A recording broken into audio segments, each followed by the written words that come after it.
Have you ever experienced unexpected health issues while living abroad? Or more specifically, have you ever been sick in China? Have you ever had to visit a Chinese hospital? If not, how often do you think about your health in China? As an international student in China, it's important to be prepared for potential health challenges and to have a plan in place for accessing quality medical care. In this episode, we will explore the important considerations for staying healthy and safe in China. From navigating the medical insurance system to understanding the student insurance and its coverage. So, whether you're already in China or just preparing to arrive, join us to gain the knowledge and understanding you need to take control of your health. In today's episode, I'll talk about the times that I had to go to the hospital in China. Also talk about the time I thought I had an aneurysm. I'll talk about the many times I got aspirational pneumonia and how I treated a sleeping disorder that almost turned out to be fatal.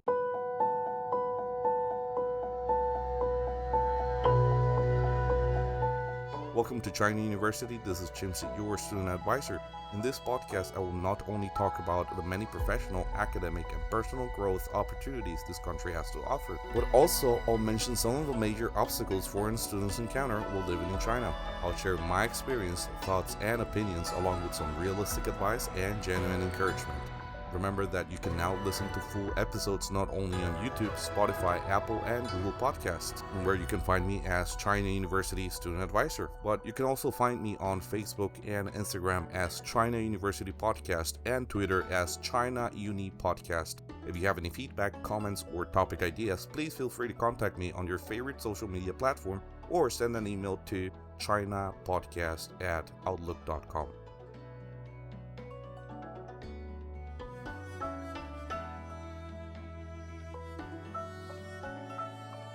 Anyway, welcome to today's episode, Health Problems in China. I know that before coming to China or while living in China, the last thing you think about is to get severely sick or to have to treat a chronic illness in China. Now, if you have all the money in the world, then all you gotta worry about is to get proper treatment as soon as possible. But if you don't have all the money in the world, then you not only have to worry about getting proper treatment ASAP, but also you gotta ask yourself whether you can afford it or not. And I know medicines and treatments in China can be relatively cheaper if you compare them to treatments you get in other countries with no free healthcare. And if you're like me, who comes from a country in which medical attention is a constitutional right and you can get medical care, it doesn't matter if you're a taxpayer or not, it doesn't matter if you're a national citizen or not. And God, this is a very long sentence. Where was I again? Oh yeah, if you're like me in that sense, then chances are that you have never had to deal with medical bills yourself prior coming to China. And look,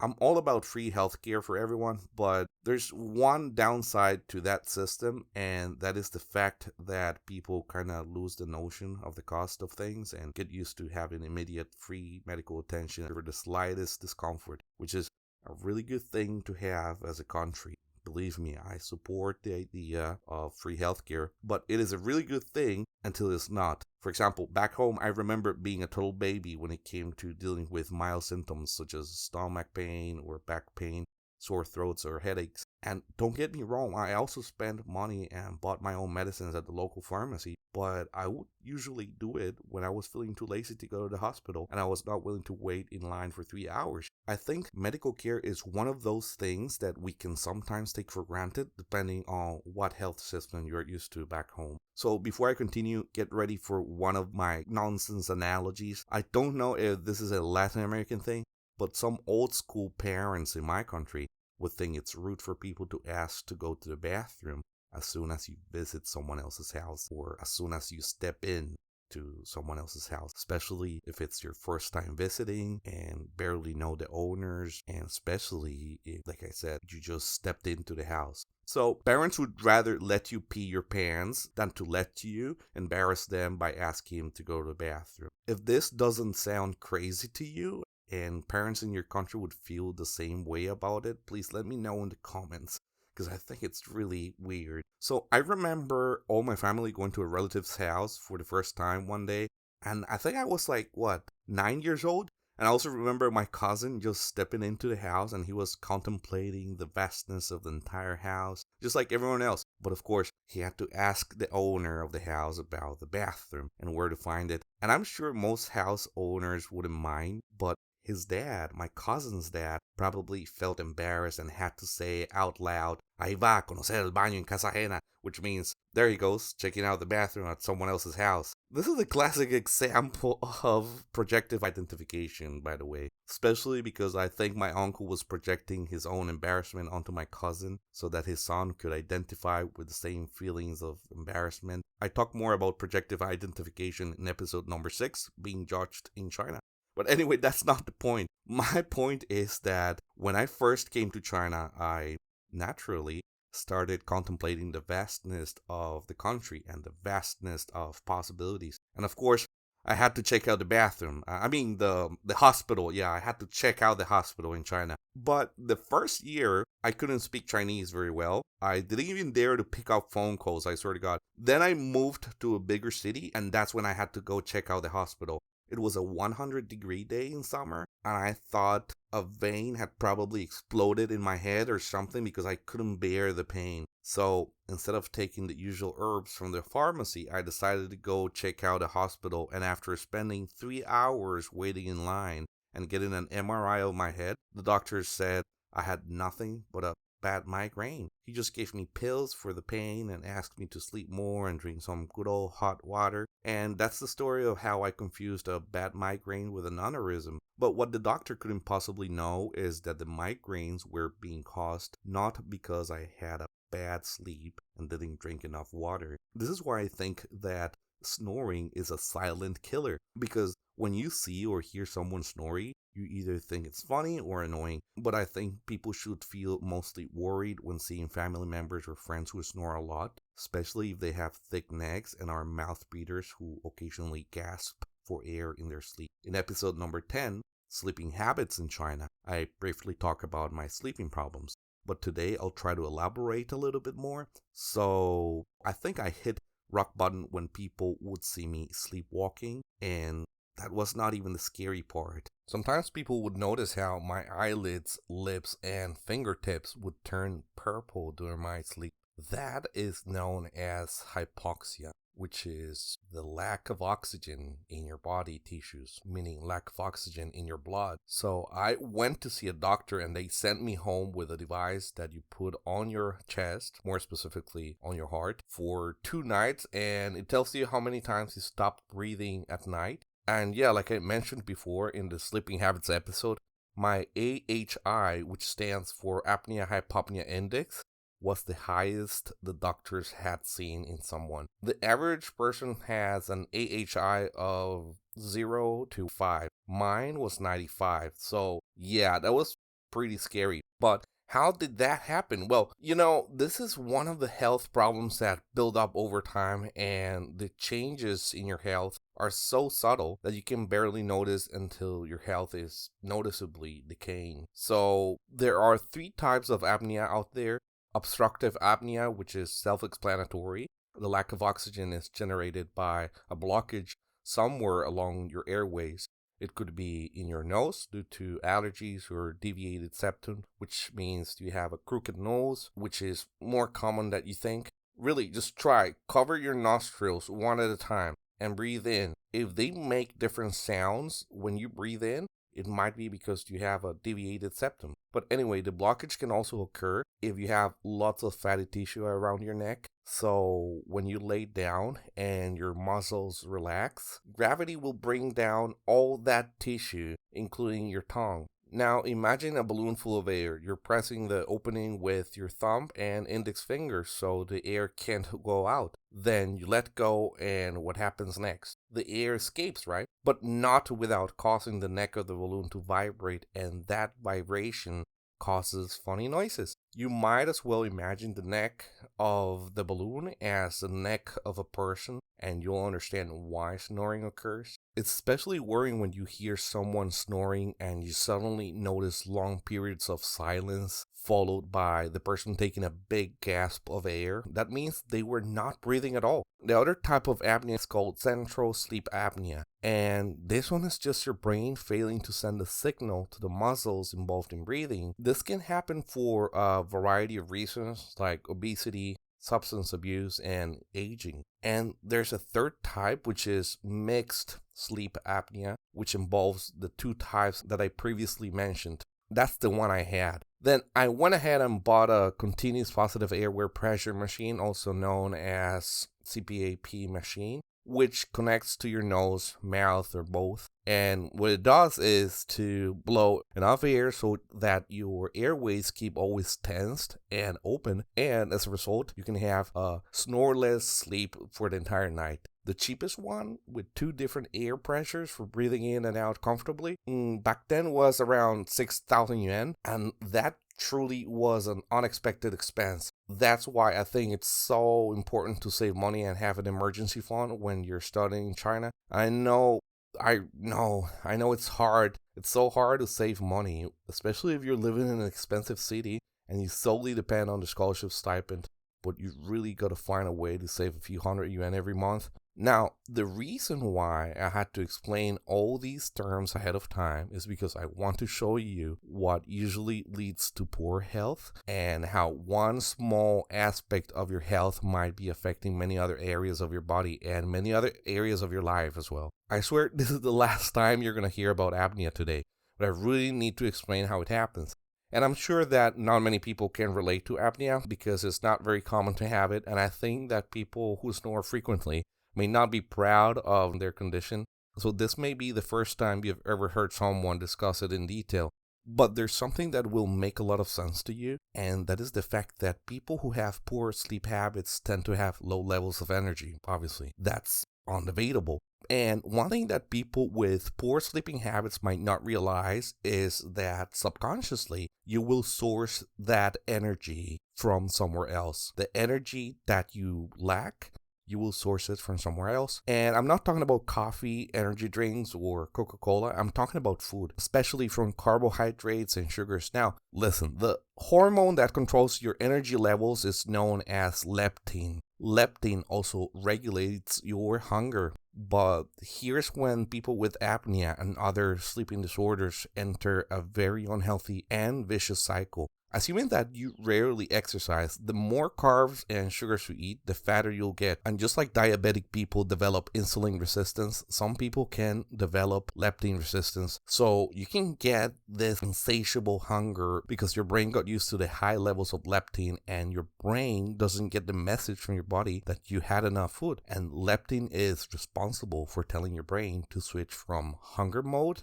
to energy consumption mode. But because you lack energy, you keep relying on food to keep functioning during the day. And the fatter you get, the worse your sleep apnea becomes, and consequently, the worse your sleep gets. 6 months later, after I treated my apnea, I lost 30 kilograms with no exercise. The migraines were gone, I wasn't falling asleep everywhere, and I didn't have to take naps. My mouth breathing stopped, so I stopped getting aspirational pneumonia, and most importantly, my mood improved 100%. I was not the angry foreigner anymore. Well, thank you for listening to Dr. Hao's lecture on sleeping disorders, but I felt compelled to talk about this because of my own experience with it. And I've realized that many health problems in China can be avoided by exercising and eating healthy. And I know that sounds like the biggest platitude ever, but it's something that I have to mention here, especially because unless you have the time to cook every single day, 3 times a day, and have the patience to do the dishes every single day, and still keep up with your studies and other college work, then you're going to have to rely on the food that they sell in the canteen. And I'm assuming that you're not loaded and cannot afford to eat salmon and arugula salads in wagas every day. And even though Chinese dishes have healthy ingredients, the preparations of these dishes often turn healthy foods into nuclear waste. Like, seriously, examples of these are malatang, malaxiangguo, gulu rou, guoba rou, hongshao rou, gongbao jijing. All those shiny and colorful, sweet and spicy, delicious food are probably not the healthiest, especially if you consider the fact that you are going to eat them almost every day. And the reason why I bring this up is because something that I've realized is that for many people, this is the first time they have to take care of themselves. And for many people, this is the first time they ever leave their countries or the first time they live without their parents. And every day after class or before class, you won't think much about what you eat, or it's not going to be like you're going to be getting this thoughtfully prepared homemade food that fits your dietary needs and taste. You get what you get. And even though I earlier compared some Chinese dishes to nuclear waste, I think that almost always that nuclear waste is freaking delicious. And that is problematic, especially because if you are a student and plan to be in China for more than a year, it means that you're probably doing an undergrad, master, or doctoral degree in China. This also means that you're going to spend around 2 to 5 years in China. It means that you're going to age in China. And whatever you do regarding your health during your early 20s is, let's say, free of charge. Like overeating, smoking, and drinking, whatever you do in your mid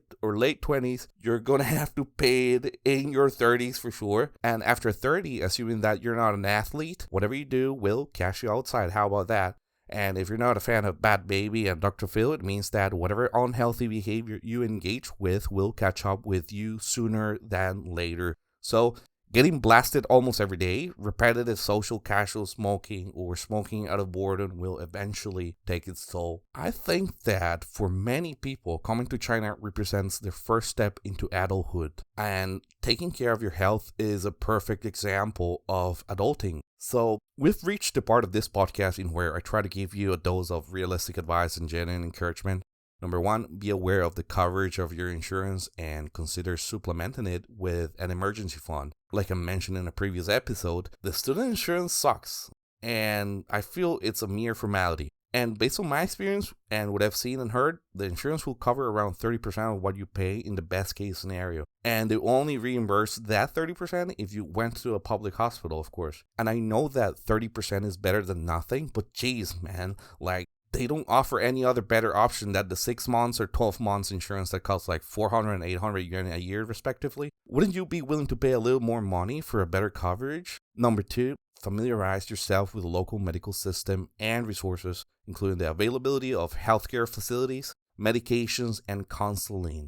I know that every university has a health center for students, but as far as I know, they mostly measure your vitals and then proceed to ask you to go to a public hospital directly. So forget about getting free medical care and free medicines there. I really hope this is not a common theme among Chinese universities, really. Also, just like there are many Chinese medicines that work wonders, for example, those little bottles with black liquid that taste like Jägermeister, and you have to stab the top of the little bottle with a thin straw, man, that medicine is amazing, I swear to God. But there are also many other medicines that have no effect on me whatsoever. Particularly those which its indications sound like take 12 tablets a day for 7 days and don't eat spicy or oily food during those days. Man, that sounds a lot like homeopathy, in my ignorant opinion. But at the end of the story, it'll take so long for you to fully treat whatever discomfort you have that you can't tell whether the medicine truly worked or if your immune system got rid of whatever thing you had.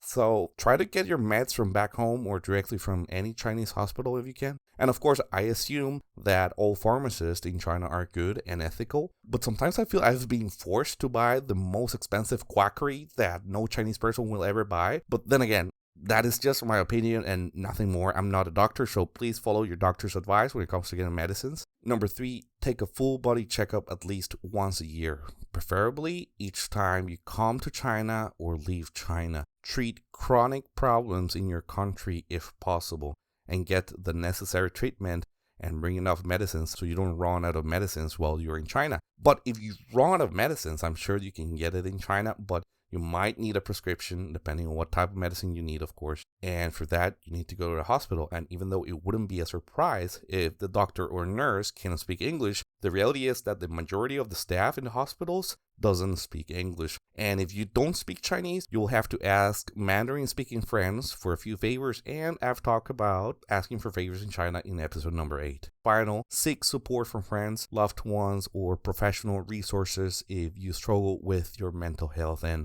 look, I know that mental health is still a taboo in many countries, but after 2020, I bet everyone had at least one mental breakdown or knows someone who had it. So I think it's about time we get through that phase of feeling ashamed about mental health and start bringing it up more often. I always like to finish my episodes with a famous quote, and today's quote is by the American entrepreneur and author Jim Rohn. And it says, "Take care of your body.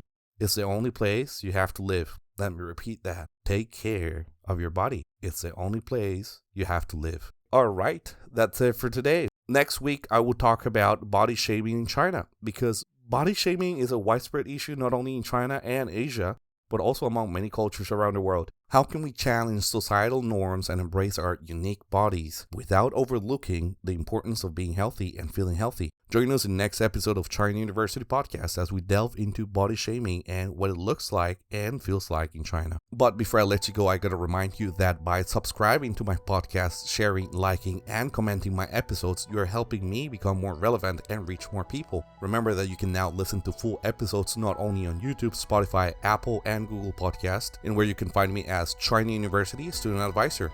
But you can also find me on Facebook and Instagram as China University Podcast, and also on Twitter as China Uni Podcast. If you have any feedback, comments, or topic ideas, please feel free to contact me on your favorite social media platform or send an email to chinapodcast@outlook.com.